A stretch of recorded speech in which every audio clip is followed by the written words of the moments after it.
Hello, everyone. Welcome back to the Reddit Rundown series. Thank you, everybody, for following along, liking, sharing, and subscribing. Today, I wanted to get a little deeper into DMCA thought processes. I found the website for the senator who is proposing some revisions to the law, including what everybody seems to be upset about, that you can go to jail for copyright infringement or DMCA violations, because instead of it being a misdemeanor, it's going to be made into a felony. It's funny because people tend to react to the most shocking thing and not really look at the details. And that's what I'd like to look at here, some more details. So let's first run down this post on Reddit. Why are certain streamers able to play copyrighted music? I'm new to streaming, and I've heard that I can't play copyrighted music or else I might get in trouble with DMCA or something.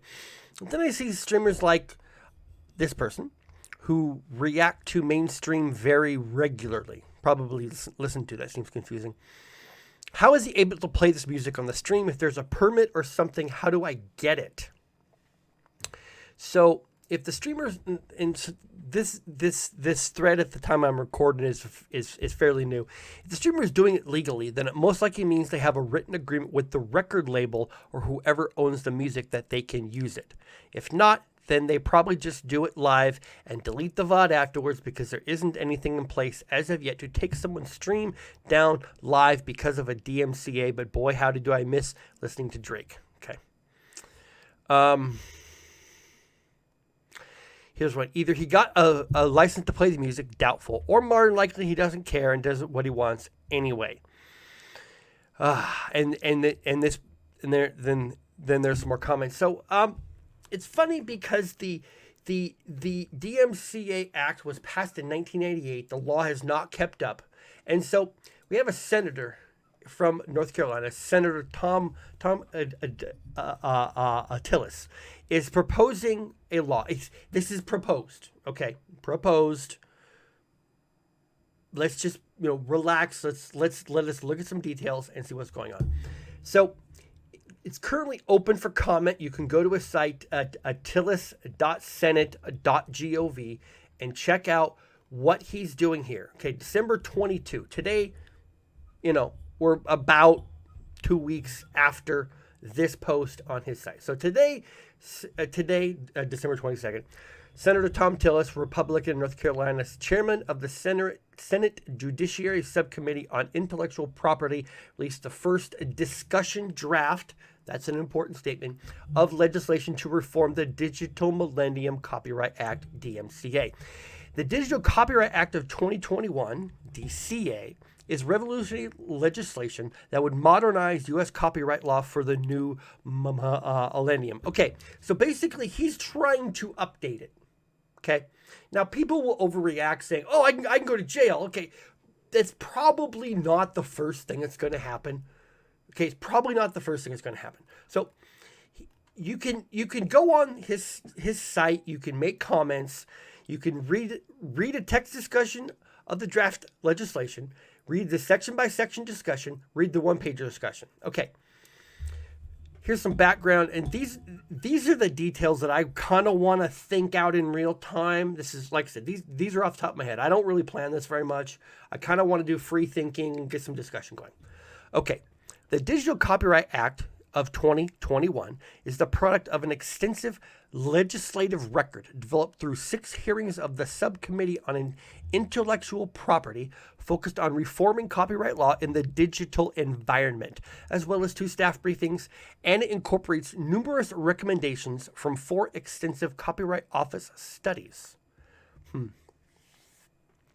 This discussion draft will ensure that our copyright system provides sufficient incentives for creators, important certainty and guidance for OSPs. I believe OSP stands for Online Service Provider, and necessary protections for individual users and consumers.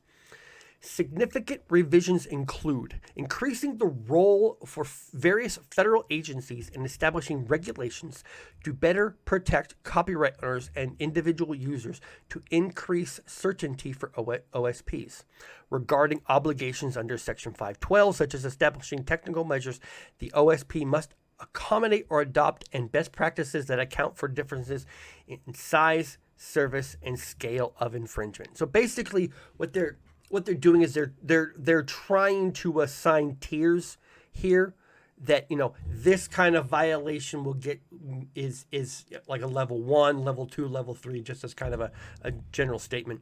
Clarifying knowledge requirements for OSPs, lowering the specificity with which copyright owners must identify infringing material in certain circumstances, and replacing the notice and takedown system in existing law with a notice and stay down system for complete and near complete works.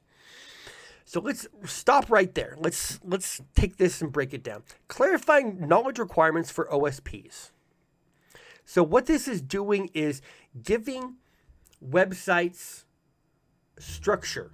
Here's what you have to know, okay? Here's what you have to know about the content you broadcast, the content that you publish. Here's what you have to know, which is a baseline for the liability that websites have. Okay. Lowering the specificity with which copyright owners must identify infringing material in certain circumstances.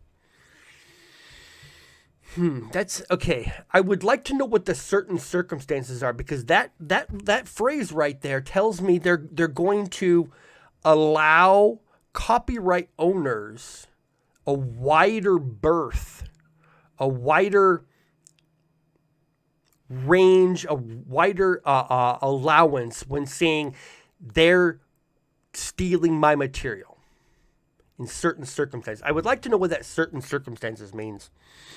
Because people will abuse any system. They will find a loophole and abuse it. So that's an important statement there. And replacing the notice and takedown system in existing law with a notice and stay down system for complete and near complete works. Notice and stay down. Okay. That's an interesting distinction there. So notice and take down versus notice and stay down. I'd like to know. Here's the point that I want people to talk about in comments. What does that difference mean to you? Okay, notice and take down means somebody posts something. I say, hey, that's mine. You stole it from me. Here's where it came from. You need to take it down. And then notice and stay down system. What does that mean? Notice and stay down. Is that like saying that I don't know. Utilizing a copyright small claims tribunal as envisioned by the Case Act to resolve disputes between owners and counter notice senders, as well as for pursuing enhanced penalties. So they're going to add in a sort of a quasi court system. That'll be interesting. That'll fall under a situation where whoever can afford to do it will do it.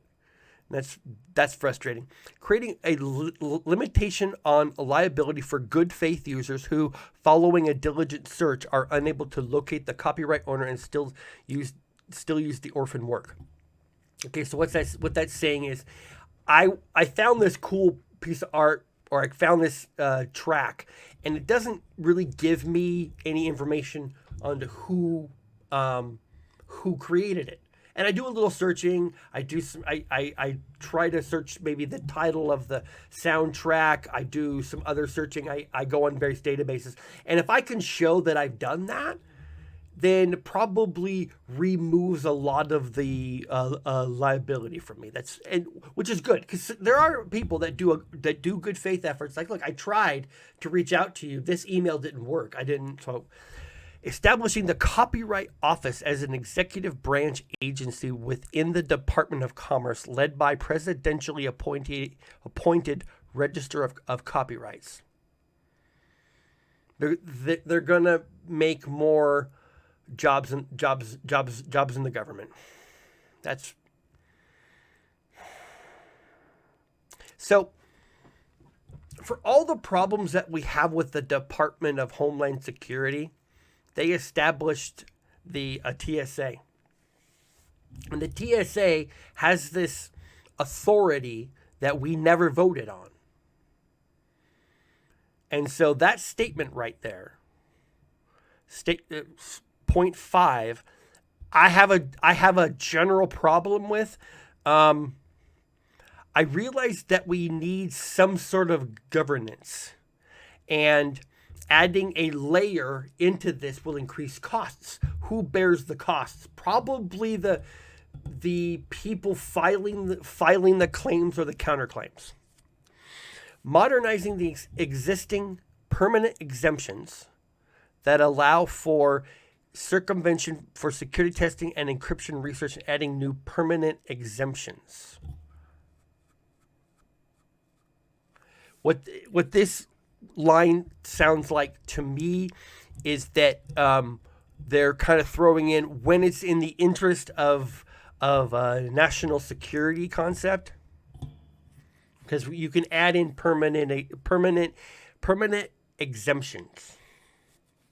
Streamlining the triennial rulemaking process for temporary exemptions. So they're going to make it easier to make changes to the existing interpretations, the existing statutes.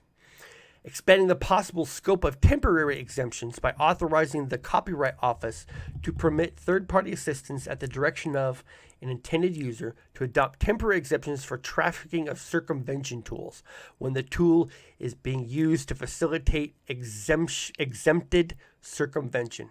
So basically what this means is people who create software and other tools to get around the copyrights and to alter the image in such a way that you can't tell, they're going to make it easier to find those. 9, providing the author of the copyrighted work with a right of action when someone removes or alters copyright management information on digital or analog copies with the intent to conceal the attribution.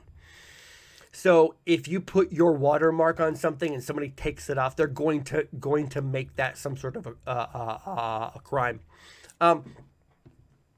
This feels like a longer video, and I'm sure there are a lot of creators out there who have really dive deep into this, and I'd love to see the comments on this. There's a whole lot to think about here. Like any new attempt at a law, it's going to come off heavy-handed in some ways, and too light in others, and it's going to need to be refined. I think that the public outcry of going to jail for a copyright or DMCA violation, social media tends to overreact to stuff. I don't think that's like the very first thing that's going to happen. If it's going to be like, you've been fined multiple times, you've been banned on certain platforms, and then like the last resort is, okay, fine, we're just gonna send you to jail now. I think that's what's going on here. So thanks everybody for tuning in. This is a very, very, very superficial rundown. I was just getting out some details, thinking out loud. There's a lot going on here. I'd love to hear more discussion about this in the comments. Follow me on Twitter, like and share this video, subscribe to the YouTube channel for more of this stuff. I'm having a good time talking about this. I hope you are too, and I'll see you soon.